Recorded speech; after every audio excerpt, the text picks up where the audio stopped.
Alafu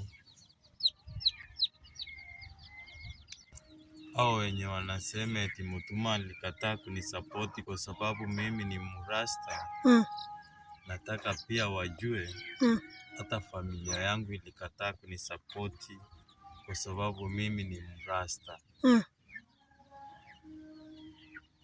Tena nataka mjue hata wanamporoko walitawanywa kwa sababu walikuwa wameongozwa na mrasta. Nasikia hiyo. Na tena mjue hata huko kijijini yenyewe niliondolewa na chief letter ili nisi-introduce mambo ya urastaman kwa kijiji. So kuna hata mengi ya mjui. Na ndio maana nawaambia kama kuwa mrasta ni makosa. Kama kuwa mrasta ni makosa. Kama kuwa mrasta ni makosa. Yaani kwangu hilo kosa liwezi likarekebika. Msaada wangu unatoka kwa Mungu. Juu hiyo ndio life nilichagua.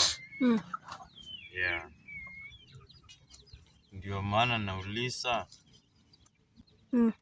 Wakati nililala ndani kwa sababu ya Mutuma siku 4. Kwani mimi sikuwa mrasta? Nilikuwa.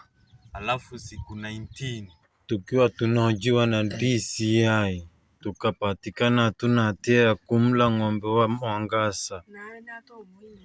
Kwani sikuwa mrasta? Nilikuwa mrasta. Ndio maana nawaambia